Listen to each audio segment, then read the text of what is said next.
we're asked to solve the quadratic inequality of x squared minus 4 is less than 0. A good way of doing that is that if we rearrange this, are we all happy that we will have x squared is less than 4? Yeah. Okay, so we're all happy that x squared has to be less than 4. So what we can do is we can draw our graph of our x squared function, because we all know what that looks like now, don't we? We know it goes through the point 0, 0, and then, oh, that's just unacceptable.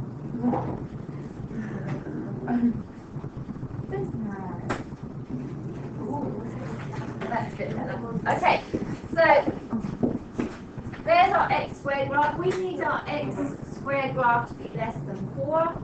So we would identify where the value 4 is. Okay, so that's the value of 4.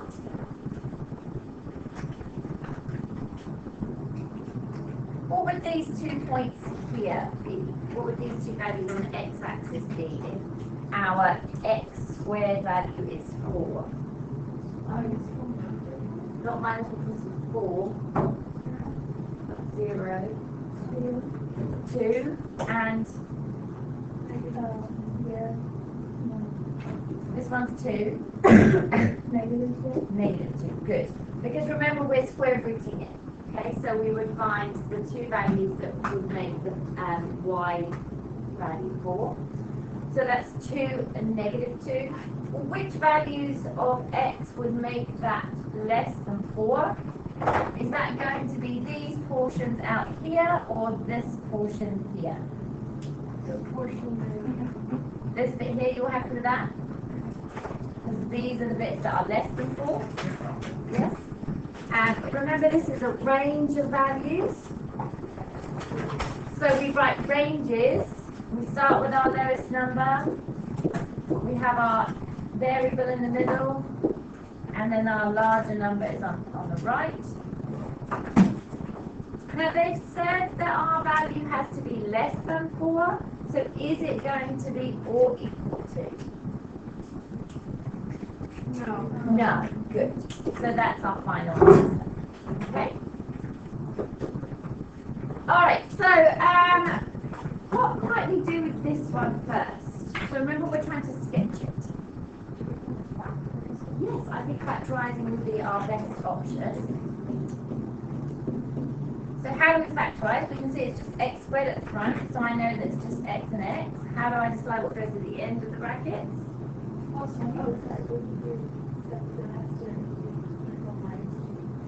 Tell me which means equals minus 2. Oh, so the 2 numbers have to multiply to give minus 2. Okay, so the 2 numbers have to multiply to give negative 2, and those same numbers have to add to give negative secretly 1. Yeah. Okay, so which 2 numbers multiply to give negative 2 and add to give negative 1? Three? Negative 2 is multiple 1. Lovely, negative 2 is multiple 1. Alright, so this is where we have to remember, what does that do? How does that help us if we were sketching our graph?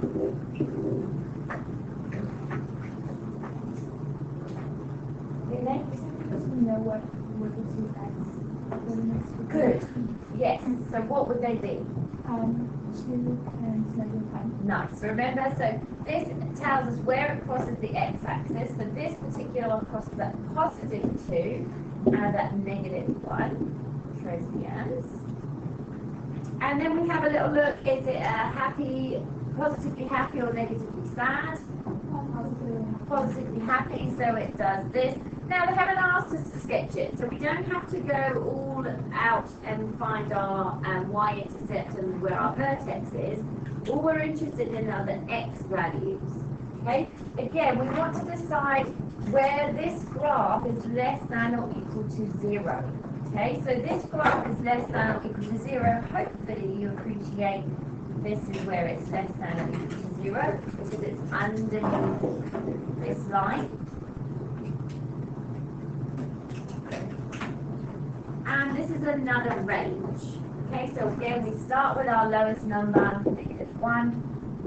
we have our variable in the middle, which in this case is x, and our largest number on the right. Do I have the correct inequality signs here?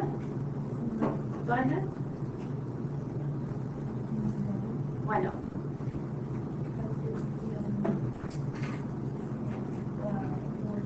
No. Is it all equal to 1 here?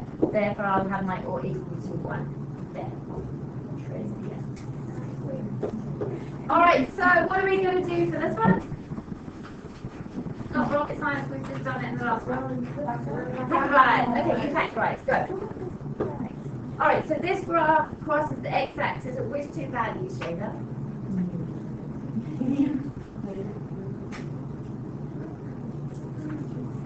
3 and 2, yeah? Positive 3 and positive 2, nice. Okay, remember it's the opposite values. Is this a positively happy or negatively sad, Emily? Positively happy. So, again, we don't cover any of the other information, we're just going to have a quick visual peek of what's happening. And this time we're looking at the values that are greater than or equal to 0. Okay? So this time we're looking at these portions and this portion, because they are the parts that are above the x-axis. How do you tell if it's like negative or positive? And I think that's what Kiara asked me.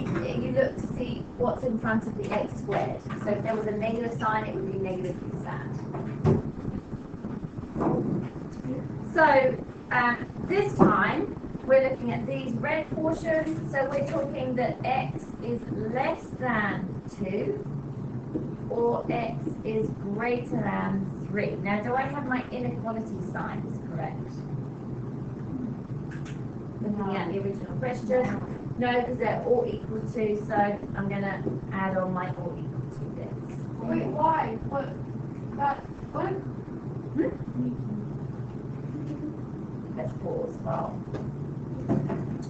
Okay, this one here. We're going to do the same thing. Now, I would suggest, like, first of all, we can look at it and say, what kind of quadratic is this going to be? It's going to be a negatively sad one. So we know it's going to be upside down. But in order to we know that because the x squared value in this case is negative. Okay? Now, in order to factorize it, I would suggest that you want to bring that negative value to the front. So this would then become positive x squared, positive 2x, and negative 5. Okay? Now that will enable us to factorize it. The graph is still going to be negatively sad because of this baby at the front. Okay, so that's still important, and we know it's going to be upside down, but it will allow you to factorize. So remember, you're looking for two numbers that multiply now to give negative 5 and add to give positive 2. And remember, remember how I got this was because I brought negative 1 to the front, so all of my signs have changed. Alright, so we cannot find two numbers that multiply to negative 5 and add to give positive 2. So it's a daft one. But as suggested, what we can do to find the two solutions is to use our calculators. Okay? So we're going to solve this equation here is equal to 0 into our calculator. So let's remind ourselves how to do that. Alright, so we had our two values. We had negative 3.45 and positive 1.45. So we're sketching a little graph, negative 3.45 and 1.45. It's negatively sad. So we draw it like that. And we want the values less than 0. So that means, is it above the x-axis or below the x-axis? Below, so that's these babies.